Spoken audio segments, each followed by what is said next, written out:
It started as an ordinary Friday evening. My best friend Daniel invited my wife Emily and me to celebrate the successful sale of his tech company. We had known each other for nearly 20 years, surviving college struggles, failed businesses, and countless family milestones together. Daniel had become unbelievably wealthy almost overnight. But despite his fortune, he insisted nothing between us had changed. Looking back now, I realized everything had changed the moment he believed money could buy anything, including loyalty. That dinner wasn't a celebration at all. It was the beginning of the greatest betrayal I had ever faced. Daniel reserved the city's most luxurious penthouse restaurant, where every table overlooked glittering skyscrapers. Expensive wine flowed freely while musicians played soft jazz in the background. Halfway through dinner, Daniel became unusually quiet, staring at us with an expression I couldn't read. Then he smiled and placed a sealed envelope in front of me. "Inside is a certified bank transfer for $1 million, he calmly said. "It's yours, if you agree to one condition." I laughed, assuming it was another one of his outrageous jokes. Emily didn't laugh. She simply watched him, waiting for his next words. Daniel leaned forward, lowering his voice. "I want the chance to spend one evening alone with Emily.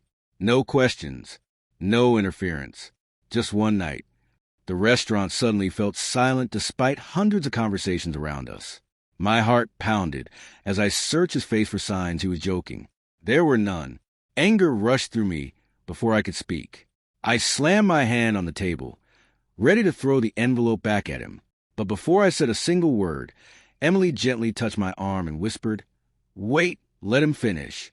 Her calm reaction confused me even more. Daniel quickly clarified that he wasn't asking for anything physical. He claimed he wanted only a private conversation because he admired Emily's wisdom and wanted her advice before making a life-changing decision. Yet the strange wording of his offer made it impossible to ignore its disturbing implication. $1 million wasn't simply payment. It was a test. I looked directly at Emily, expecting immediate outrage. Instead, she stared at Daniel with surprising confidence before asking one simple question. "If I say yes, will you promise to tell me the entire truth?" Daniel's smile disappeared instantly. For several long seconds, nobody spoke. Daniel slowly nodded, while I struggled to understand what secret could possibly exist between them. Had they been hiding something from me? Were they planning this together? My imagination raced through countless terrible possibilities. Emily stood from the table, picked up the envelope, and calmly placed it back into Daniel's hands. "Money can't buy respect," she quietly said. "But tonight, it might finally expose the person you become." Her words struck Daniel harder than any punch could have. For the first time in years, he looked genuinely ashamed. Instead of leaving, Emily surprised both of us again. She suggested we continue the conversation somewhere private. We returned to Daniel's mansion, where the tension inside the luxurious living room felt heavier than the marble walls surrounding us. Daniel opened an old wooden cabinet and removed several dusty photo albums from our college years. He admitted there was something he had hidden from me for almost 2 decades. "Before you married Emily," he confessed, "I was deeply in love with her too. Every memory I believed I understood suddenly felt uncertain." Daniel explained that years earlier he had confessed his feelings to Emily, but she had kindly rejected him because she loved me. She never told me because she didn't want to destroy our friendship. Daniel claimed he accepted her decision, buried his emotions, and focused on building his business empire. But success hadn't erased his obsession. Instead, it had convinced him that enough money could rewrite the past. Emily looked directly into his eyes and calmly replied, "The saddest part isn't that you love me. It's that you spent 20 years believing wealth could replace character." Daniel lowered his head, unable to answer. The room fell into complete silence. I searched Emily's face, hoping to find even the smallest hint that Daniel's confession had changed something between us. Instead, she calmly walked over to me, slipped her hand into mine, and looked directly at Daniel. "You spent 20 years chasing a fantasy," she said. "You weren't in love with me anymore. You were in love with the idea that money could erase rejection." Daniel's eyes filled with regret, but before he could respond, he reached into his desk drawer and placed another envelope on the table. "There's one more truth you deserve to know," he whispered.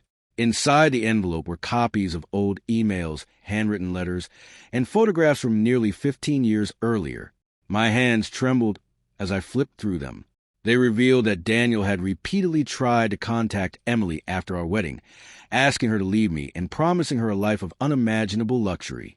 Every single letter carried the same answer in Emily's handwriting. "Please respect my marriage. I chose my husband because I love him, not because of what he owns." She had never shown me any of it because she believed exposing Daniel would only destroy the friendship I treasured. She had quietly protected both my heart and my trust. Daniel buried his face in his hands.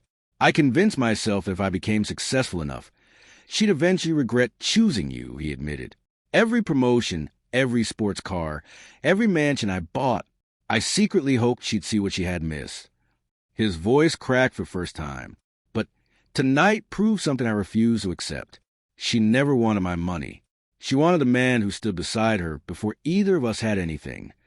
I realized that the $1 million offer had never truly been about Emily. It was Daniel's desperate attempt to prove that wealth could finally win where love had failed. Emily quietly picked up the certified bank transfer and slid it back across the table. "Keep your money," she said firmly. "If your friendship with my husband was ever real, spend this fortune becoming someone worthy of it again." Her words hit harder than any insult ever could. Daniel stared at the check for several moments before slowly tearing it into tiny pieces.